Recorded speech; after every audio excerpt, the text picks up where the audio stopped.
Greetings, ladies and metalgents, and welcome to this latest narration of the web series There Is No Epic Lucha, Only Puns. If you're new to the series, there is a playlist listed down below in the description. And as always, I hope that you enjoy. Chapter 186, Tanning in Puns. Beta struggled to the heart of the lumpy mass of bad jokes and mushrooms until she came to a massive pillar that emerged out of the ground. It was made of the same spongy material as the rest of the place. Veins of pure mana, something that Beta had desperately missed in the demon world, flowed up the pillar and to where something should have been. A round indentation at the peak of the pillar wanted something spherical shaped to be placed inside. Since it didn't have this thing, the mana was bursting to the air and causing mushrooms to form and grow uncontrollably in all directions. Beta stuck her hand into the pillar and let out a sharp hiss as the mana crackled in aggressive response, and sounds rushed through her.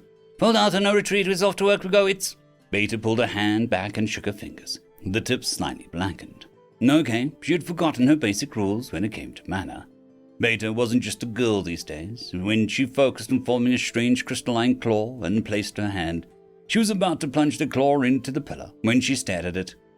"Where did I get you from again? Was it the Shattered Islands? I don't even remember," she said darkly and shook her head. How many years had she forgotten? How old was she now? How long had she been a toy for that tree monster? Beta thought she looked the same as always, but the Dark Drakes had a point when they spoke to her. Her current form wasn't her real form. It was a form she willed into existence based on what she thought she looked like. It wasn't quite shape-shifting, but more refusing to let go of a snapshot. When she wanted to reform to her real form, something stopped her. A terror. A clawing panic that some old woman might emerge covered in sins that she had committed and then forgot. That menu had clues, but it also had records of all the things she had done. Beta growled to herself and stabbed the pillar once more, arcs of green light surging forth from her body. Beta's powers were a little weird. She didn't technically absorb monsters or consume them, but her body wasn't made up of advanced mule cells. Beta was sure that they called something else upon a time, but that wasn't what they were called now when she looked inside of her power. Every piece of her was made up of the exact same stuff. There was virtually no difference between her strands of hair and her brain and her heart. To destroy Beta, one would have to fight her either with overpowered magic, or so long she eventually exhausted every single cell of energy. The only reason she had eyes or a mouth, and they worked as intended, was because Beta needed to feel human. She supposed, if she was honest, she was more amoeba-like or slime-like if one got down to it. Her arm flashed, and the orange mana crackled and was pushed back as Beta's own energy began to overtake the mushroom's flesh, replacing the spongy walls with hexagonal blue crystal formations. Soon, there was a stalemate between the two forces, and Beta's jaw nearly dropped. She had consumed dragons, living horrors, even she couldn't even remember, and a black pulsing sack of wrongness.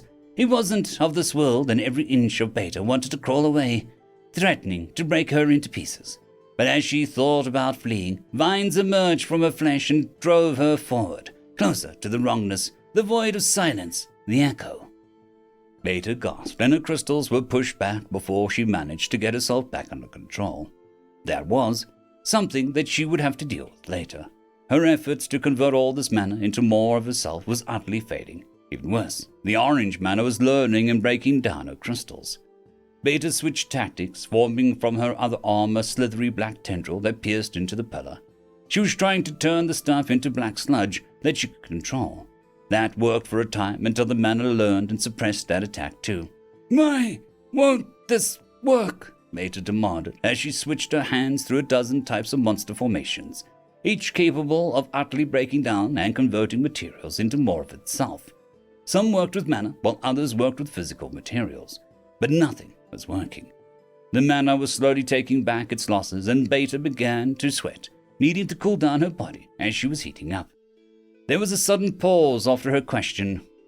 "Go the distance. Wait. Question. Student guest. Student guest. Question. Answer. What is the question again? Meow meow meow." "What?" Beta stared as she slowly touched the pillar once more. "Meow meow meow meow meow." "Can you understand me?" she asked, feeling like an idiot for talking to what was basically energy. Yes, understand much of what knows little. You are a student guest. Be gore." "Stop singing, stop getting distracted," Beta shouted, and the pillar went still for a moment, as if it was trying to focus. All at once, the walls, ground, and even the ceiling began to bulge and swell up, as if they were struggling to keep something contained, and Beta could feel an immense pressure of explosive energy forming. "What's happening?" Beta yelled, and the pillar answered her in a strained burst. "Must not be distracted, pushing distractions to side," the mana said in a pained tone. This is why Beta just beat up monsters she wanted to handle. This talking stuff wasn't healthy for her well-being. "Think about cats," she ordered, and all around her the walls split open, letting loose a little herd of cats with mushrooms instead of ears and spongy bodies.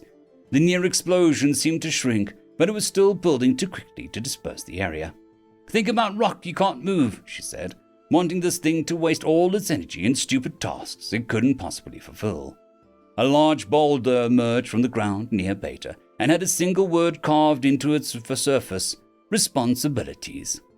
Beta once again considered becoming a citizen of the Dark Drake community and being a duck for the rest of her life. The pros were few, but not having to be here and deal with this one was a big one. "Mana, things, I need to get up to the top and pretend to be in charge. Will you let me do that?" Beta said over the noise of yowling mushroom cats and the stone that loomed ominously over her shoulder. "You are not the core." There was enough of a cohesion between the mana to make a near-proper voice of concern. "Please, I can be whatever I want to be. Monster, girl, puppet, duck, prisoner, or core. Easy," she said and waited. Before her, stairs formed out of the pillar with wet, slurpy sounds. "This is a terrible idea. It could be funny. We should invent chips." Beta took a deep breath, and strangely sweet air began to climb. Her foot sunk deep into the step, and her sock got soaked. It wasn't a sock, but her flesh, but it acted as a sock, and Beta's face grimaced. "Can these be less moist?" she asked, and for once, there was a single, unified voice. No. Delta felt just a little bit better. Something was happening to the mana in the abyss. It hadn't stopped trying to connect to her, but it was heavily distracted. Still, it wouldn't hurt to keep spending more resources. She stopped petting Lia's hair as the girl chewed on grass with a pleased look. The Floor Guardian didn't want much in life, and Delta was only too happy to grant what little she did want: head pats and grass to chew. She cast her mind out for a new project to take up, bidding farewell to Lia, who clamped herself to Luna's leg. Delta vanished into the 4th floor. She peered over the island she made so far and cast her eye to the ocean instead. What if someone did make it through the Janigan? There was basically nothing here to defend the floor other than a crab. It also meant that she, just to be safe, couldn't just make one monster on a single island. It had to also be able to roam between them. What roamed between islands, seeking havoc and rich treasures? She bent over suddenly as her mind went fuzzy with jokes and near mindless chatter mixed with a vision of something green and angry. It was gone a second later, but she shuddered as she felt a strange urge to act like a fool. Well, might as well get it out of her system and sink some huge resources into this endeavor. On Cancer Island, she began the formation of a single monster that was actually a bunch of monsters serving under a much stronger one. It was a new process for her, but with new and prim, she didn't have to struggle on any one part for too long. Before her, floating in the shallow water, was a round shape with a single forward point. The round shape was made out of metal, and its seating was made of liquid wood that flowed itself into the shape of Delta's design. Prim took control of the actual creation, which disappointed Delta a little, but she marched on. From above, she cut 4 slices into the roof, creating windows of sorts, before she focused and made a massive mast of wood rise up. It came with a complete set of pale pink sails and frilly edges that dripped what looked like icing onto the round roof. What followed next was a proper creation of the hull and with a figurehead of a massive serpent coiled around a magical-looking staff.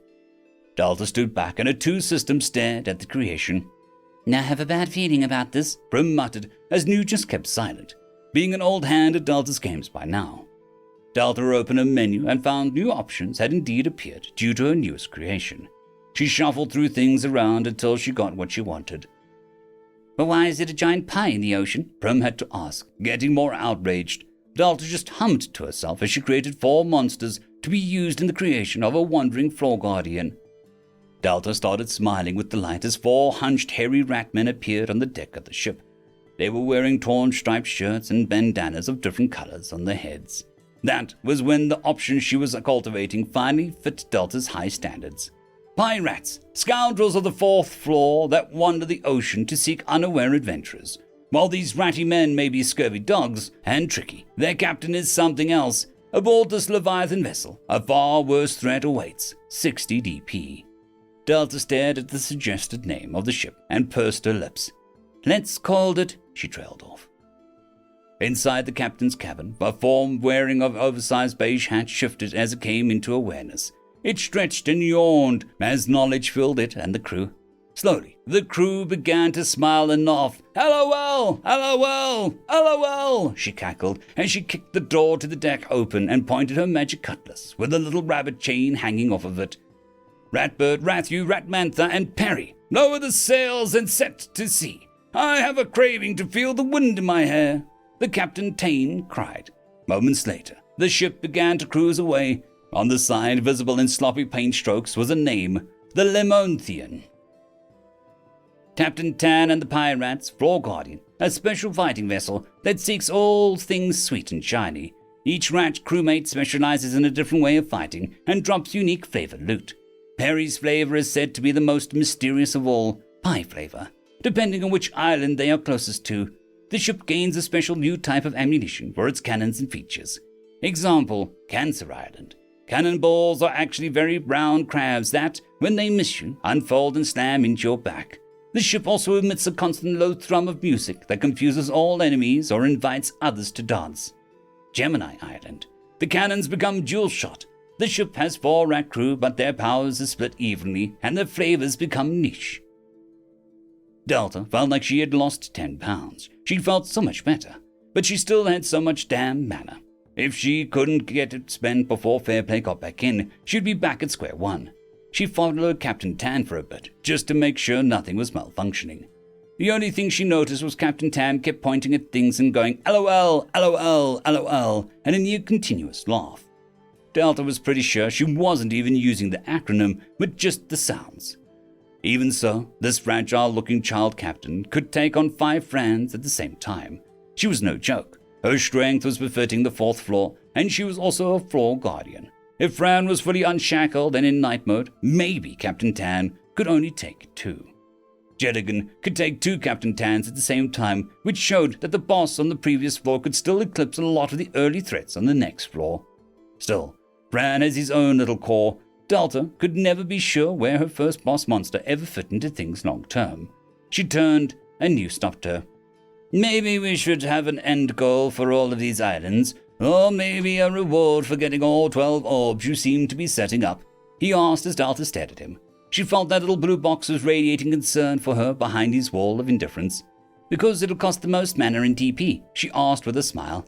The floor is unfinished and it makes it look untidy, New said, not quite denying Delta's words.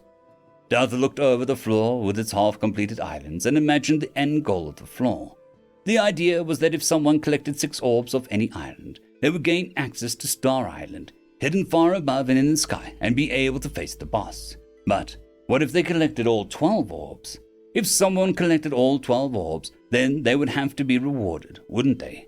She clamped her hands together in front of her, and then slowly parted her hands, creating a great divide in the ocean below. The divide was skirting close to the plugged whirlpool hole to the abyss. The exposed ocean floor had sand, some shells, coral, and growing seaweed, but nothing to stroke anyone's imagination. With effort, she selected the section of the ocean floor and raised it upwards, forming a more rock to keep a piece of detached seafloor stable. Slowly, she shaped a simple island, but with a massive set of stone stairs on it, with 12 statues, 6 on each side of the staircase. Each statue had an open mouth, slot, or hand where something could be placed. It didn't take much coding to make the island rise to the surface when the group had 8 or more orbs in their possession. The raised island connected to the main island that led back to the 3rd floor. Now, there was a very neat little hack that Delta had discovered when she was making up the last floor guardians and such. The more complex and tricky the activation trigger was for an event, the more dangerous or powerful Delta could make the effect for only a little more cost. With focus, she brought up the mirror dimensions of the dungeon. She purchased the 3rd, the 4th floor mirror dimensions, emptying half of her DP cost in a single purchase. The pain was immense, but it was oddly set off by the fact that she was making it harder for mana in the abyss to reach her. The migraine pulsed and she needed to put her head between her knees for a few minutes before she could move again. I'm a sunflower, I'm a daisy, I'm a tulip, I'm a friend to the bees, she chanted in a near song to help her pass the time. Once that was settled, she looked at the fourth floor's mirror dimension and reduced them by half. The third floor, not having the same reduction, was forced to channel itself into narrower paths. For every 2 exits out of the third floor, there would only be 1 fourth floor entrance. A treasure hunt is no fun if you're the only one looking, Delta grinned. 2 different groups, maybe more, would likely head in different directions to outpace the others that appeared. Once that knowledge of the orbs became known, the other party would have to make a choice of hunting down the remaining orbs or take the other party's orbs. But she wasn't trying to make a battle royale that would turn the ocean red. With New's help, she only made a new enchantment on the orbs, but a new sign that rose that appeared on the 4th floor. The ocean before ye is free, to aid or hinder, only ye can make it be. But I, ye be forewarned of the curse of the orbs. The more blood ye spill, the more orbs absorb. Aye, the blood-soaked orbs may open the door, but they'll poison your reward. Aye, even worse. The more ye stink of blood of the man, ye faster ye'll be found by Captain Tan. New went and ruined Delta's mysterious sign by adding a little hanging one. If you see Captain Tan anyway, just scream you have candy on the beach. Bonus points if you have a trench coat on. New. Once that was done, Delta turned to the still exposed island under the water. She bent down and went to the underside of the island, making the tiniest nest. Inside, a little snake was formed, split directly down the middle into black and white. It looked up at her and flicked its tongue. Delta gave it hay and anti-water barriers for its nest, a little stone hut and a bowl of fresh water. And everything after all the orbs, the forcing competition, Captain Tan and more, this little fella was her activation trigger. I'm going to call you Phi, Delta said with a smile as the snake buried its head into the hay and emerged, looking like it only had 1 brain cell and it was stuck on loading. Ophiuchus has been created. Rank Critter. Delta, your room sucks, Beta screamed as she went waist-deep into a step. She slowly pulled herself out with a squelching noise as she reached up for the next step with her hand, and it sank into the step like a wet carpet. The wheels in the bus go round and round. I guess she doesn't want step-by-step instructions. Beta let out a shriek of rage and climbed faster. Beta had to do something. She had to fight fire with fire. That's great, but did you see me and the boys waiting for capitalism to collapse? She called out and the manor went quiet from confusion. Beta grinned viciously. It's pretty sad when you email your teacher at 2 a.m. because you have no life, but it must be worse when they email right back. She kept finding power to climb faster. Miss Pac-Man thinks she invented woman power in video games. Insert picture of chessboard, Beta yelled, moving faster now that the manor was in disarray due to the confusion. Do you know when you're pretty screwed? When even the priest who comes to see you in the hospital has to put on a hazmat suit over their Bible before they enter, she yelled, each step yielding to her energy. She was nearing the top. Reject mushrooms, return to single cells, she roared and grasped the ledge on the top of the pillar. There was a pause. Is that a me? The manor asked and Beta's fingers slipped as she slid down 5 steps with a scream of anguish. The war was on. End of chapter. I'd quickly like to thank the T5 peeps. Bitmori, Terran on Air, Cold War Boomerwaffen, Severin Cerberus, Red Panda 121, Leslie 517, Bushmaster 177, Caspar Arnholtz, Cam Maxwell, Lightsjock, Dragzoon WRE, Lord Azrakal, and Arcadian. Thank you.